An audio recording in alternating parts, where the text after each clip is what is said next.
Segala puji hanya milik Allah, Sang kehadiran, Sang keberadaan, yang senantiasa mengurus, mengatur seluruh kebutuhan makhluknya. Dia tidak pernah meninggalkan kita sedetik pun. Dia sangat mengerti segala kebutuhan kita.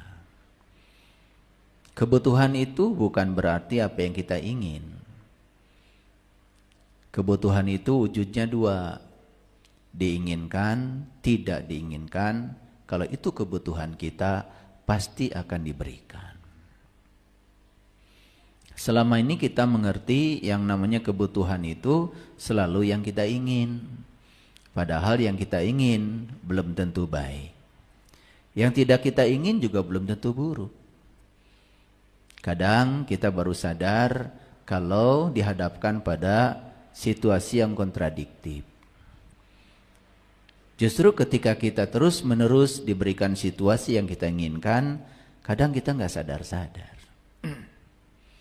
Jadi cara Allah memberikan kebutuhan itu bukan berarti Allah selalu mengikuti apa yang kita ingin. Coba sadar. Kan Allah tuh Maha tahu. Kita ini tidak tahu apa-apa. Tapi kita ini kadang-kadang ngomongnya Allah Maha tahu, kita nggak tahu apa-apa, malah justru kita yang sering tahu. Bahkan Allah pun diatur terus oleh doa-doa kita. Diatur supaya nurut sama keinginan kita. Sudahlah, tinggalkan cara hidup yang semacam itu. Tidak akan mengalami keberlimpahan lahir batin kalau hidup kita masih seperti itu. Selagi kita masih bernafas, berarti Allah masih memberi kesempatan kepada kita untuk terus belajar supaya kita menjadi orang-orang yang sadar. Napas itu sangat mahal, tidak ada jualannya. Napas itu gratis. Gratis. Dan tidak ada orang yang bisa membeli nafas. Saking gratisnya. Orang bisa beli rumah sakit, tetapi membeli napas tidak bisa. Mari kita sadari kehadiran Dia lewat napas kita, bahwa Dia masih menggunakan kita untuk menjadi tangannya. Oleh karena itu, mari kita bersyukur atas hadiah kehidupan yang masih dititipkan kepada kita hari ini. Hadirlah di sini saat ini sekarang. Semoga kita semua bisa menjadi orang-orang yang amanah dengan titipan kehidupan ini. Oleh karena itu, mari kita puji Dia bersama-sama membaca hamdalah. Alhamdulillahi rabbil alamin.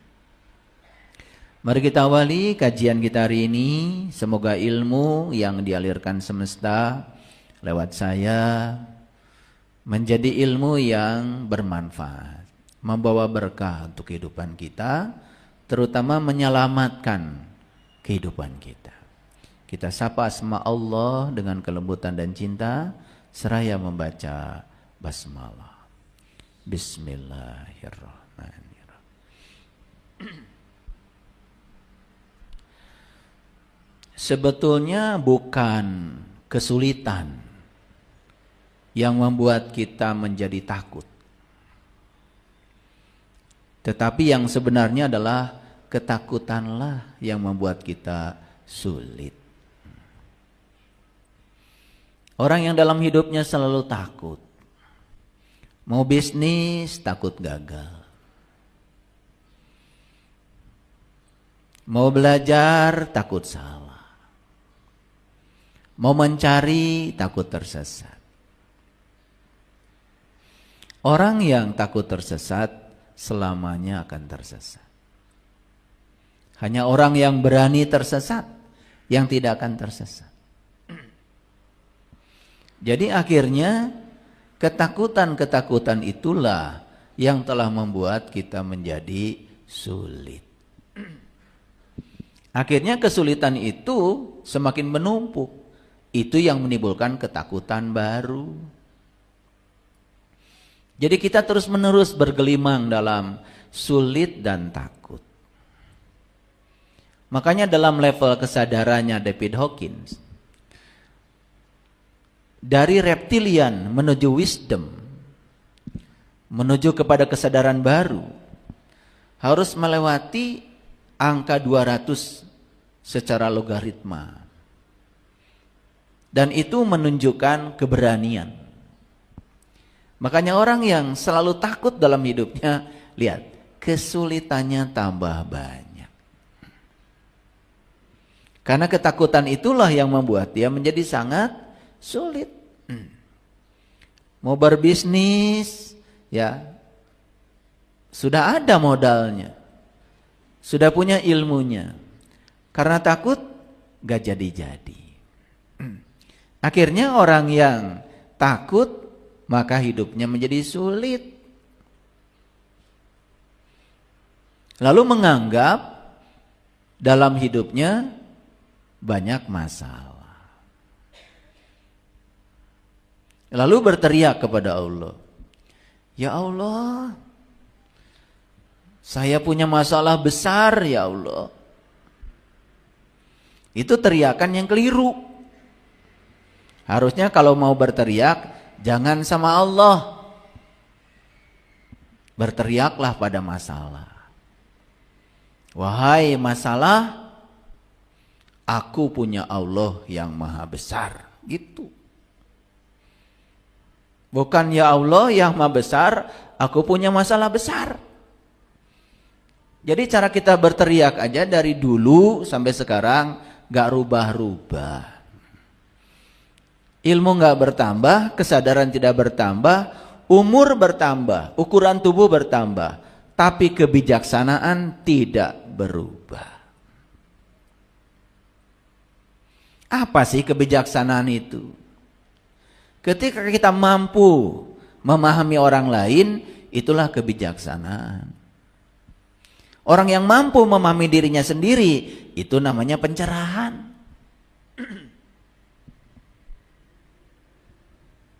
Mau kebijaksanaan atau pencerahan?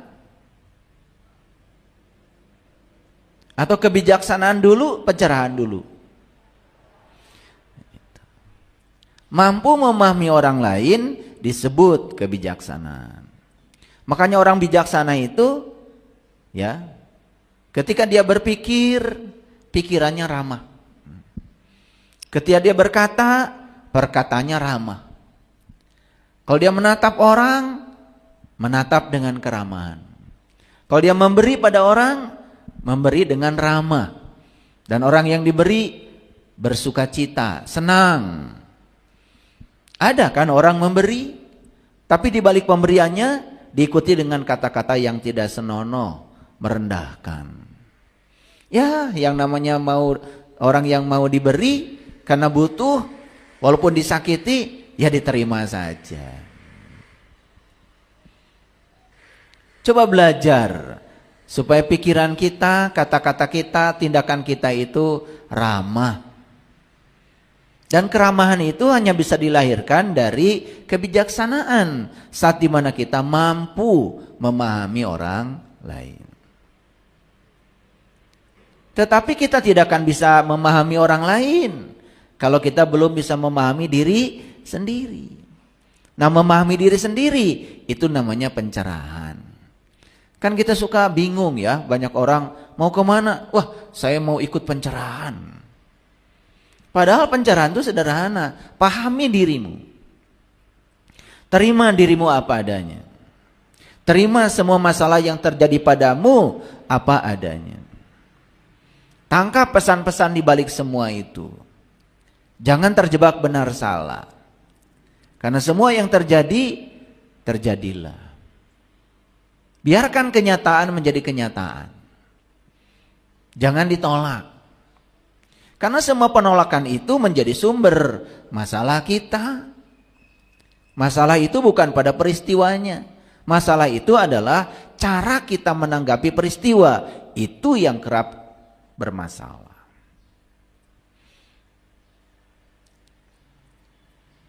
Jadi hidup itu adalah serangkaian perubahan. Perubahan yang alami dan spontan. Karena semua perubahan yang terjadi dalam hidup alami dan spontan. Dan tugas kita itu adalah menerima semua perubahan itu juga secara alami dan spontan.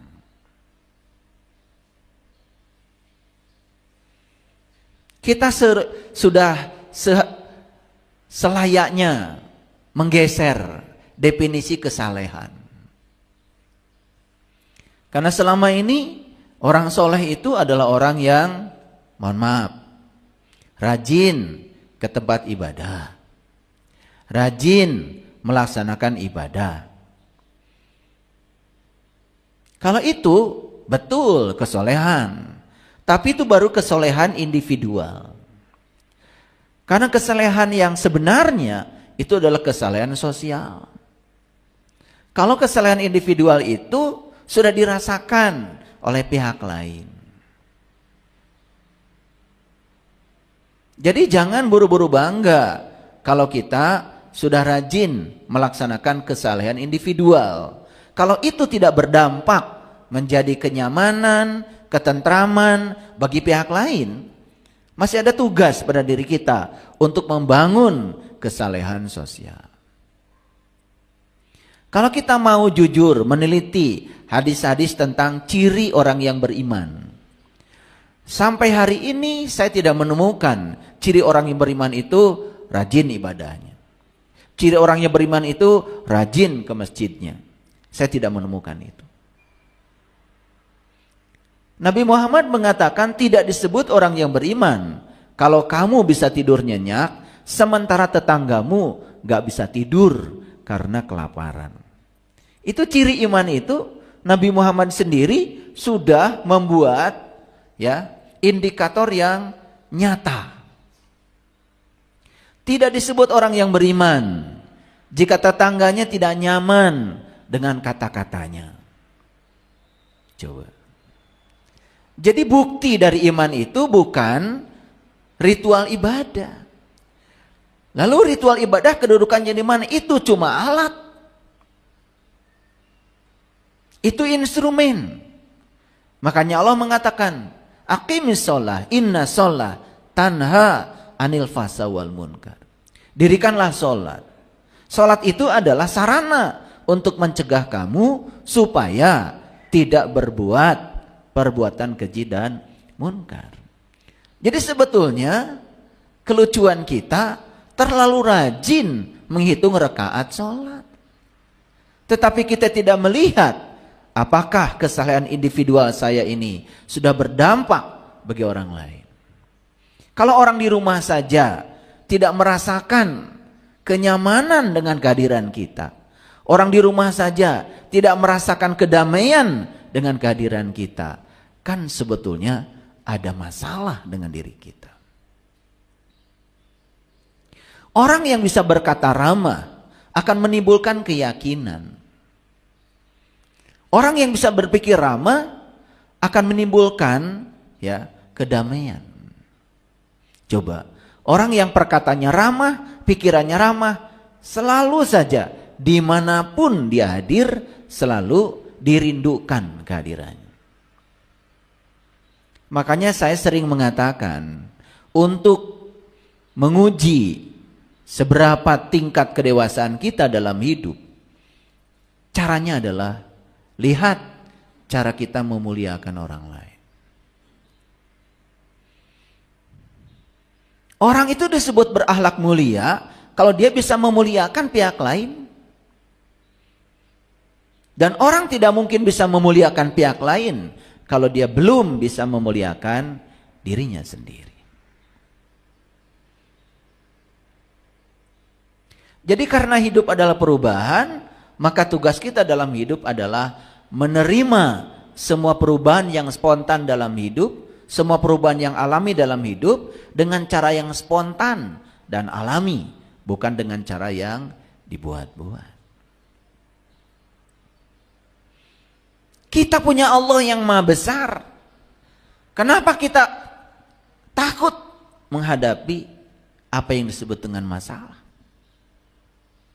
Bohong itu. Saya mengajarkan teknik bertanya kepada mahasiswa. Mahasiswa yang mau penelitian biasanya kan membuat sejumlah pertanyaan. Harapannya dari pertanyaan itu dia bisa menggali ya jawaban yang diharapkan oleh peneliti.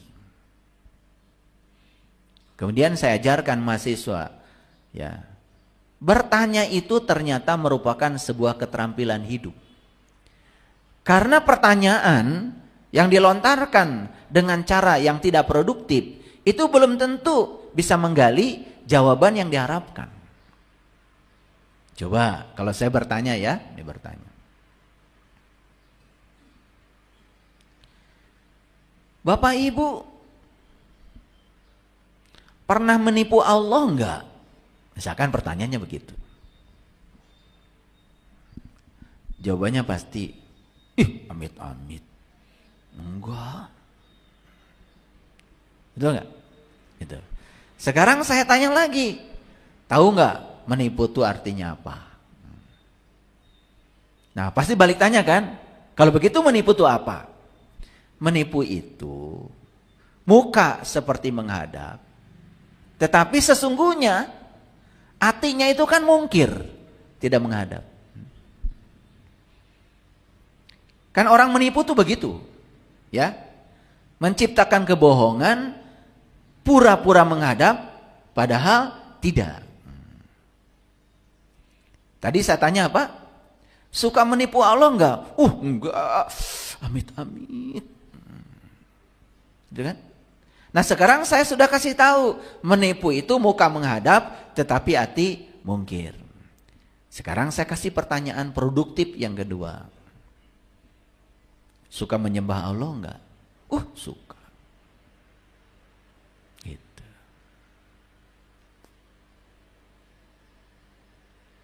Gimana caranya menyembah Allah? Saya kan sholat. Tahu nggak sholat itu esensinya apa? Wah, itu nggak tahu. Coba saya beritahu. Saya beritahu. Kata Quran, sholat itu mengingat Allah. Fa'budni wa aqimis sholata li zikri. Sembahlah aku, dirikanlah sholat untuk mengingat aku. Jadi Allah itu mengatakan, kamu itu telah menyembah aku. Kalau selama sholat yang diingat oleh kamu adalah aku. Sekarang saya tanya lagi. Ibu bapak, selama sholat yang diingat apa? Nah ini pertanyaan udah mulai menusuk nih ke dalam. Wah yang saya ingat itu piring berantakan, cicilan, dan lain-lain. Berarti sesungguhnya yang disembah oleh kita itu kan bukan dia. Yang disembah apa yang kita ingat. Nah sekarang saya tanya lagi. Kalau begitu Bapak Ibu suka menipu Allah. Wah kalau begitu saya masih menipu Allah dong. Sukses nggak bertanya? Makanya ya dalam sains itu ada yang namanya keterampilan proses sains. Karena sains itu ada dua. Ada proses, ada produk. Jadi produk sains itu dibangun oleh suatu proses yang disebut dengan metode ilmiah. Nah dalam metode ilmiah itu harus ada perumusan masalah. Dan perumusan masalah biasanya dirumuskan dalam bentuk pertanyaan. Nah kita ini jarang sekali membuat rumusan masalah. Jarang sekali mempertanyakan secara serius kepada kita.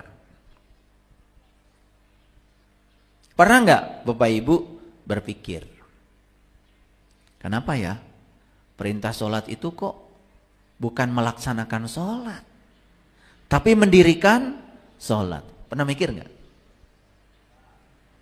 Nggak kan?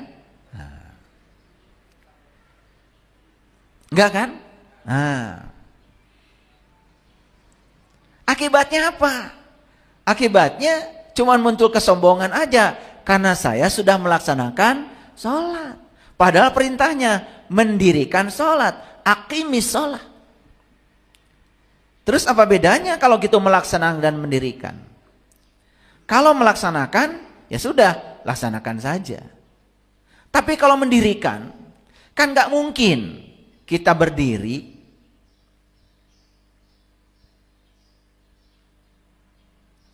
kalau kitanya mati.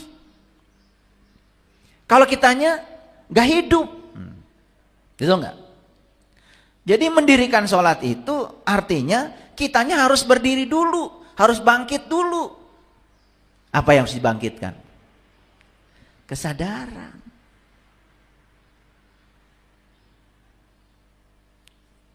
Kesadaran yang harus dibangkitkan dulu. Jangan sampai kita sholat dalam keadaan tidak sadar. Nah, tidak sadar artinya tidak eling. Tidak eling artinya tidak ingat. Sepanjang sholat yang diingat yang lain-lain. Itu yang disebut dengan mabuk ketika sholat. Sekarang saya kasih pertanyaan produktif lagi. Ibu-ibu, bapak-bapak, kalau lagi mabuk, bapak ibu sholat enggak? Amit-amit, saya nggak pernah mabuk. Karena otak kita merekam yang namanya mabuk itu minum khamar, minum minuman keras, betul nggak? Lah yang kayak gitu nggak usah dimasalahkan. Karena orang lagi minum khamar, minum minuman keras, boro-boro ingat sholat. Kedangkalan pikiran kita itu yang menyebabkan kita jadi salah persepsi, menyangka diri tidak mabuk. Padahal ketika kita tidak eling, tidak sadar, tidak tahu yang kita sembah, kan sebetulnya kita sedang mabuk. Makanya pantas kalau di Quran ada kata-kata, ya, orang yang mabuk tidak boleh mendekati tempat sholat. Makanya Nabi Muhammad mengatakan awal agama adalah mengenal Allah. Supaya ketika menjalankan agama tidak mabuk. Sehingga selalu eling, waspada. Kadang-kadang saya juga suka mikir ya. Orang-orang itu disuruhnya begini, yang dilakukan begitu. Di Quran itu tidak ada perintah menyebut-nyebut Allah. Yang ada itu adalah perintah mengingat Allah. Tapi yang terjadi ketika dia menyebut, merasa sudah mengingat. Padahal menyebut dan mengingat, alat aja berbeda. Kan menyebut itu di sini. Kalau mengingat, nggak tahu di mana. Saya juga kalau ditunjuk di mana nggak tahu. Tapi yang jelas, saya cuma bisa mengingat sesuatu yang pernah saya saksikan. Betul. Saya hanya bisa mengingat sesuatu yang saya tahu. Saya bisa ingat nih sama orang tua saya walaupun sudah meninggal. Sekarang saya bisa ingat. Tapi Bapak Ibu, walaupun saya sebut nama orang tua saya dan disebut-sebut berkali-kali, udah gak akan bisa ingat. Betul gak? Gak akan bisa. Walaupun disebut 1000 kali ya pakai tasbih nama bapak saya, nggak akan bisa ingat. Karena kamu bukan mengingat, kamu itu sedang menyebut-nyebut nama bapak saya. Dan nama bapak saya bukan bapak saya. Betul nggak? Nah inilah ya yang disebut dengan kesadaran. Makanya puncaknya kebijaksanaan adalah tahu kalau kita belum tahu. Makanya beruntung kalau jadi orang yang tidak tahu, tapi tahu kalau kita tidak tahu. Sangat berbahaya ketika orang yang tidak tahu, padahal dia itu tidak tahu, cuman dia tidak tahu, tapi menganggap dirinya tahu. Maka dia memposisikan sebagai orang yang tahu. Lalu kerjanya setiap hari memberitahu sesuatu yang dia sendiri sebetulnya tidak tahu. Banyak kayak gitu. Baru saja membaca buku tentang Amerika, belum pernah ke sana. Sudah bikin seminar tentang Amerika. Padahal baru baca buku tentang Amerika. Nah, orang yang pernah pergi ke Amerika tentu saja merasa geli. Ini kayaknya orang belum pernah ke sana. Betul nggak? Rupanya baru baca buku tentang Amerika. Belum pernah ke sana. Sama seperti orang bikin seminar tentang rasa garam. Dia itu belum pernah mencicipi garam. Cuman tahu tentang garam dari buku tentang garam.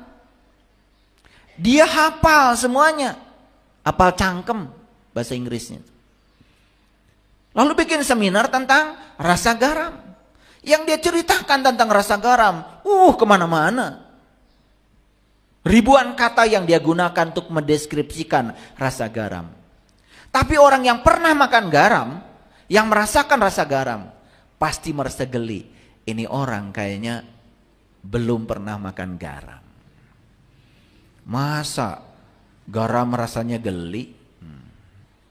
Karena kesimpulan dari ceramahnya itu, garam ternyata rasanya geli, bukan asin. Rupanya karena dia belum pernah mencicipi itu.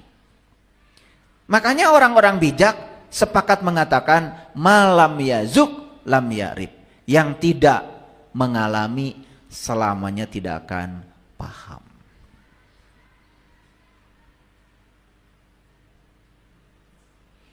Oleh karena itu, maka hari ini judul kajian kita adalah ini. Menipu diri sendiri itulah penipuan yang terburuk dalam kehidupan. Nah, timbul lagi pertanyaan dari saya. Jadi kalau saya tanya semua yang hadir, apakah Bapak Ibu pernah menipu diri sendiri? Amit, amit. Masa saya menipu diri saya?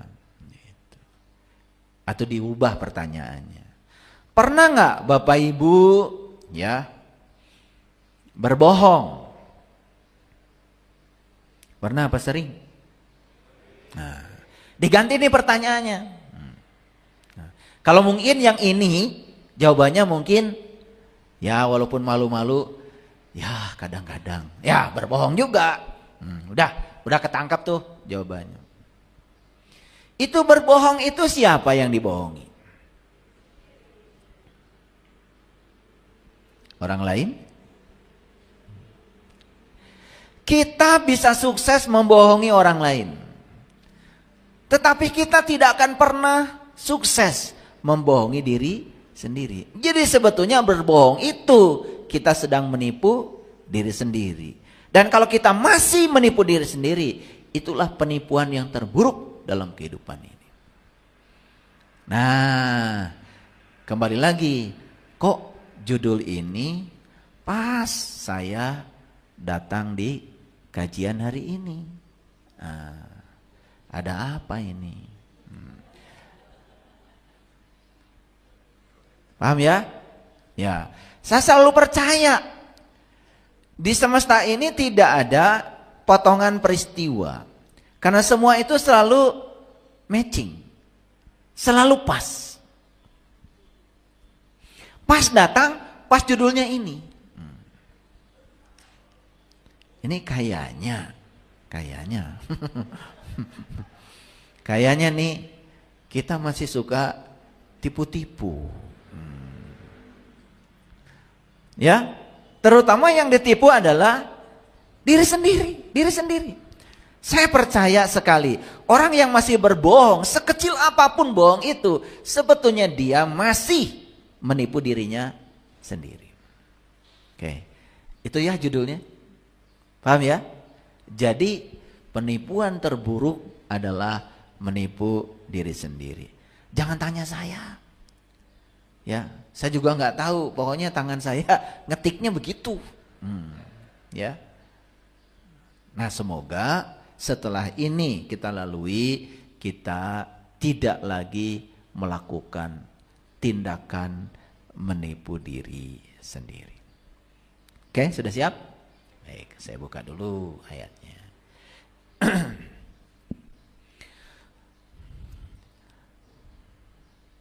Penipuan itu apa?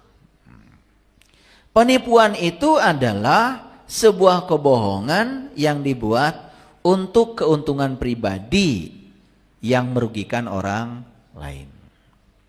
Biasanya kan penipu itu begitu. Ada kepentingan pribadi, gak peduli walaupun tindakannya merugikan pihak lain. Itu yang disebut dengan penipuan. Paham ya? Nah, ada kata dasar tipu. Nah, kalau penipuan itu sudah pakai awalan pe dan an. Kata dasarnya kan sebetulnya tipu. Apa sih tipu itu? Perbuatan, perkataan yang tidak jujur. Nah, di dalam kata tipu itu ada bohong, ada palsu. Itu masuk di dalamnya itu. Bohong, palsu, itu masuk dalam kata tipu. Ada lagi yang disebut dengan tipu daya. Ada kata dayanya nih. Tipu daya berarti bermacam-macam cara yang dilakukan supaya dia bisa berhasil menipu. Itu namanya tipu daya. Gitu. Nah, berbagai upaya yang buruk untuk berbohong pada orang lain, itu yang disebut dengan tipu muslihat. Nah, ini kita bicara kata demi kata dulu ya, supaya ngerti semuanya. Jadi menipu itu artinya mengenakan tipu atau mengenakan daya tipu yang disebut dengan tipu muslihat tadi. Bahasa lainnya mengakali, memberdayakan sampai orang lain tidak berdaya dengan tipuannya.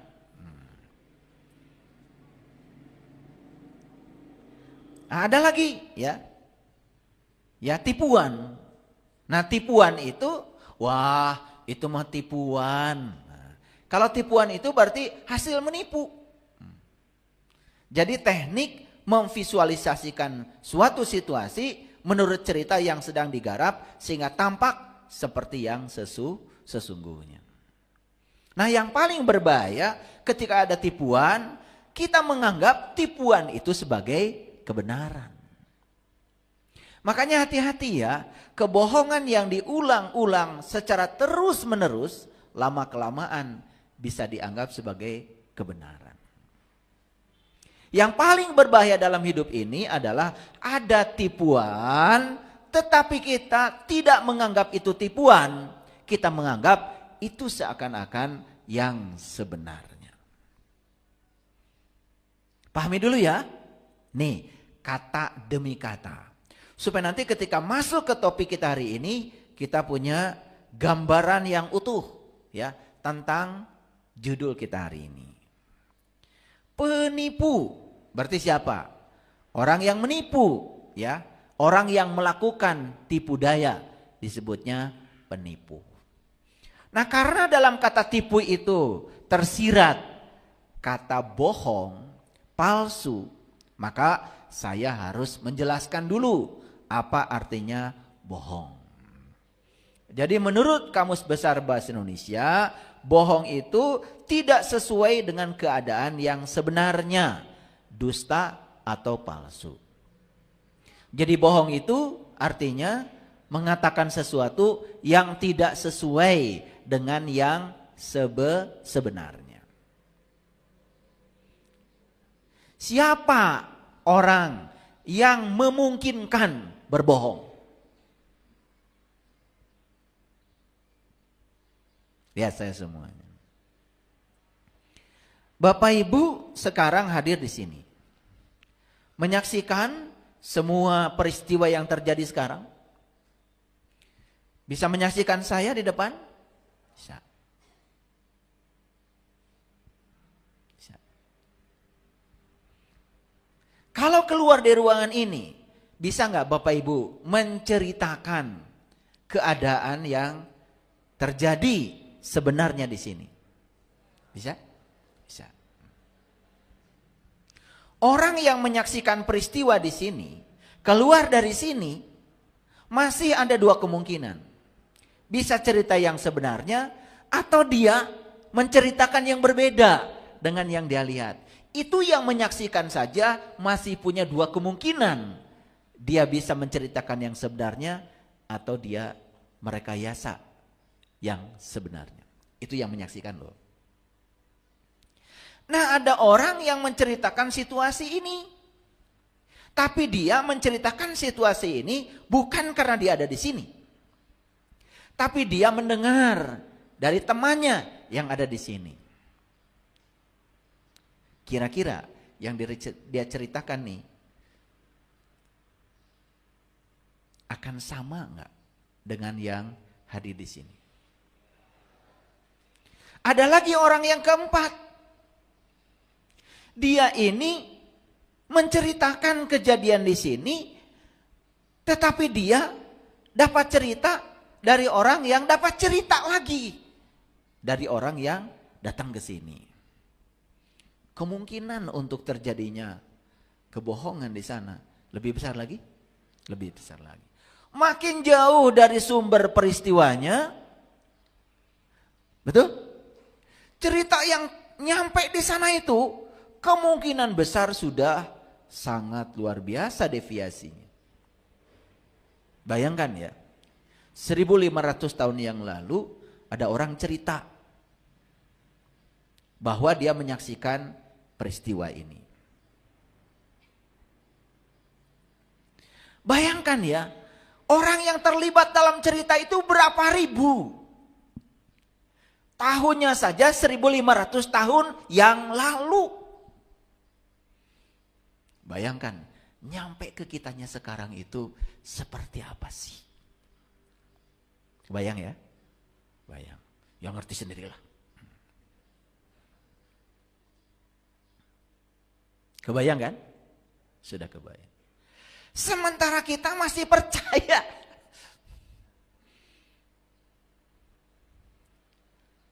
Betul nggak?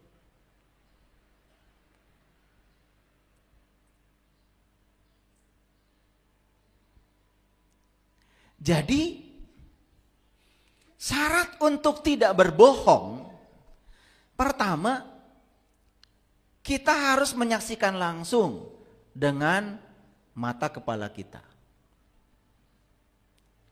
Dan nanti yang berbohong atau tidak berbohong bukan urusan mata, kan urusan mulut. Yuk kita perhatikan. Mulut ini sebetulnya tidak bisa mengatakan apapun kalau tidak ada yang dilihat dan didengar. Mulut ini bersifat pasif. Kalau mulut ini bisa mengatakan yang dia lihat dan dia dengar apa adanya, itu yang disebut dengan mulut yang jujur. Nah, yang berbahaya, matanya tidak melihat, telinga tidak mendengar, tiba-tiba dia menceritakan sesuatu.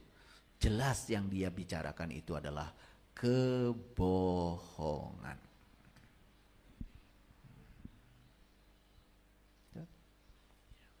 Makanya ada menyaksikan, ada bersaksi.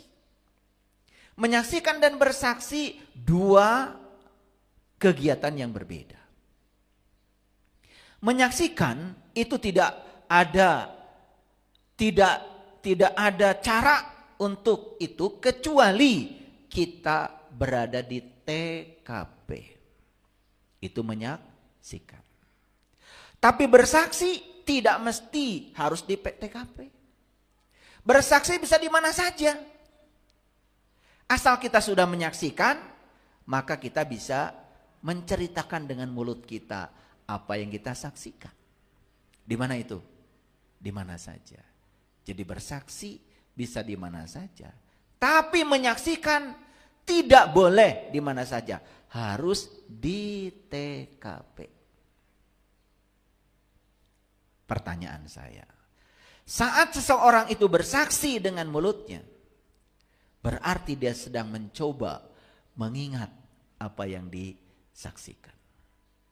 Pertanyaan saya, apakah orang ini bisa berhasil mengingat yang pernah disaksikannya? Bisa berhasil apabila dia betul-betul berada di TKP saat kejadian itu terjadi. Paham ya? Nah, kita ini aneh. Sering bersaksi padahal tidak berada di TKP. Kira-kira kesaksian yang disampaikan oleh orang yang bersaksi tetapi dia tidak berada di TKP, asli apa palsu? Palsu ya? Kalau palsu, masuk nggak dalam kategori tipu? Masuk. Kalau palsu, masuk nggak dalam kategori penipuan? Masuk. Siapa yang sedang ditipu? Itulah penipuan yang terburuk. Oke, sudah ngerti ya? Wah, ini sampai dijelaskan bahasa Indonesianya. Pelan-pelan ngajinya. Supaya semuanya clear, ya. Tidak ada yang diragukan lagi. Nah, kita coba sekarang baca Quran surat An-Nisa 142. Sebelumnya ayat ini sering saya sampaikan. Cuman hari ini dalam konteks tipu menipu itu, ayat ini penting. Karena di ayat ini ada kata-kata tipu. Nah, kita baca ya bahasa Arabnya. Innal munafiqina yukhadi'unallah. Sesungguhnya orang munafik itu menipu Allah. Nah, ini muncul kata tipu. Jadi yang suka menipu Allah itu siapa katanya? Orang munafik. Kalau saya tanya, apakah di ruangan ada orang munafik? Pasti jawabannya amit.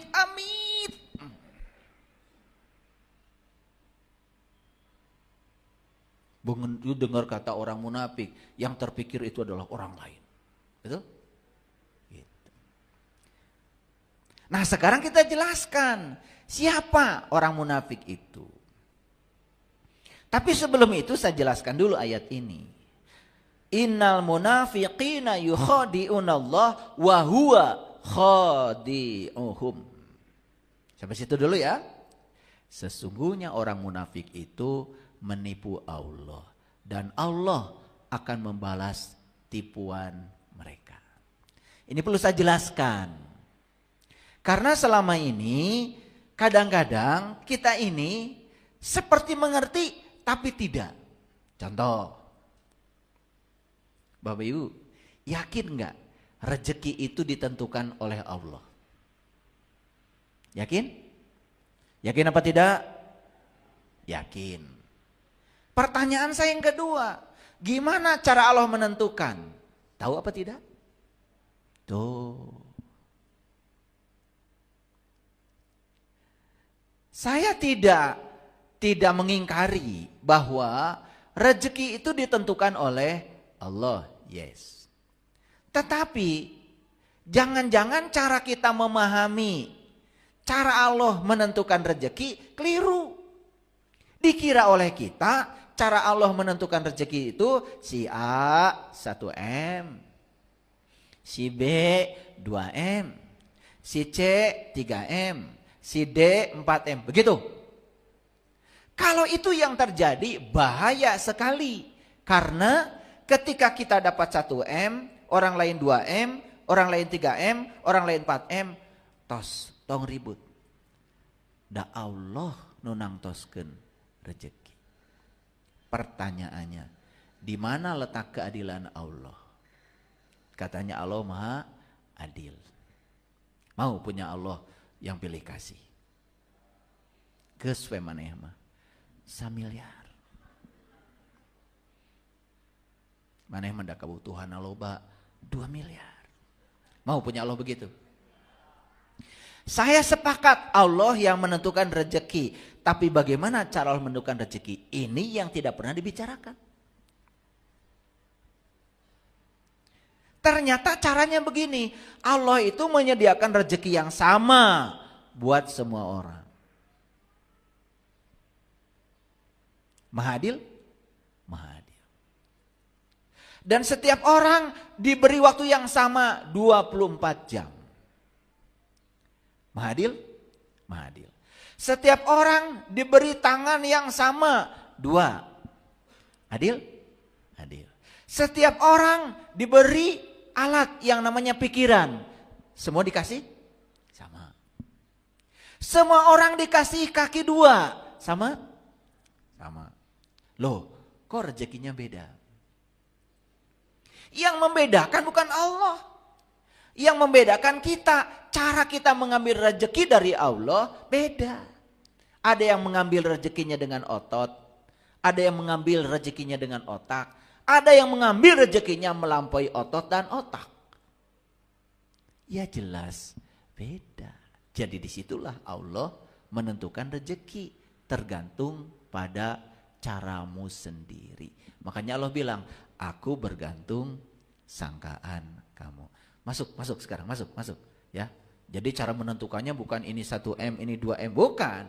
Cara menentukannya itu Allah menyediakan rezeki yang sama buat semua orang, bahwa dia berbeda rezekinya karena cara mengambilnya berbeda. Siapa yang mengambil berbeda?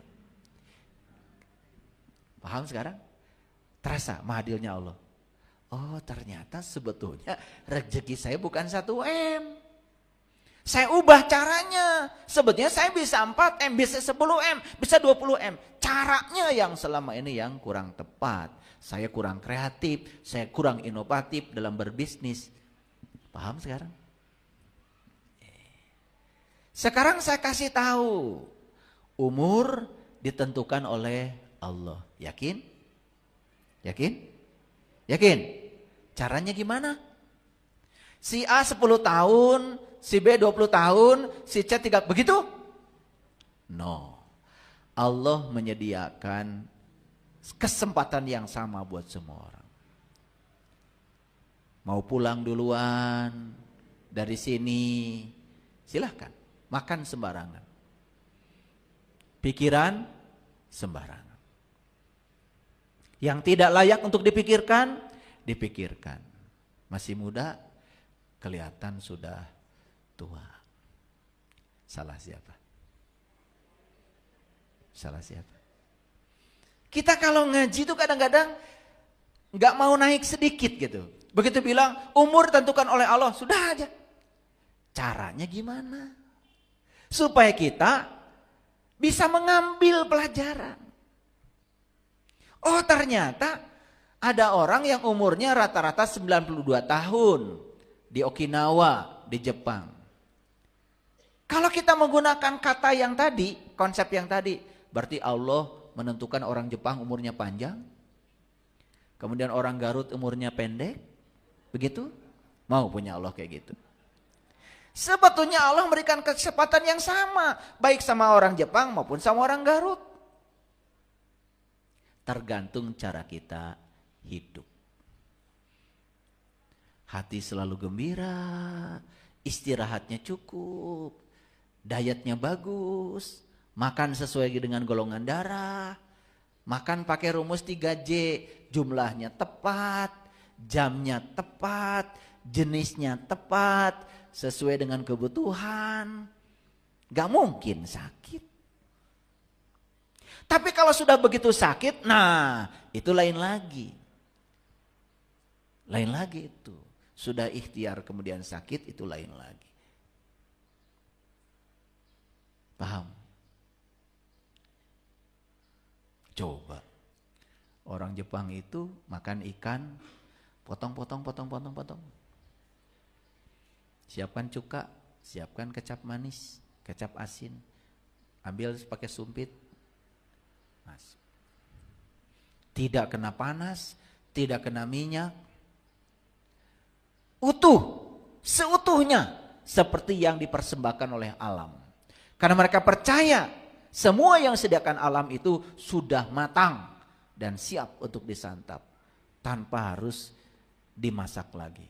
Cuman karena kita terbiasa dari kecil, apapun harus dipanaskan, harus digoreng, harus dibakar, harus itu, harus ini, banyak harusnya. Pada saat dihadapkan ikan salmon mentah, ngabirik-gidik, amit-amit dahar nu kitu. Betul? Masalahnya cuma kebiasaan aja. Betul nggak? Makanya kata orang Okinawa, salah satu syarat umur panjang adalah makan makanan langsung dari alam. Nah kita itu, terutama yang di Jawa Barat ya, kan sudah terbiasa sama orang tua kita diajarkan, betul nggak? Kacang panjang pipit, betul nggak? Pakai sama saus juga, namanya sambal tarasi. Betul nggak? Coel makan. Rohai, pipit, coel makan. Segala daun-daunan. Daun kacang panjang, daun itu, daun ini. Kecuali daun pintu. Asal dicoel sambal, udah. Ibaratnya cuman makan sama nasi. Sama daun-daunan, sambal. Plus gepuk, plus ikan. Plus ayam, itu pun sudah nikmat.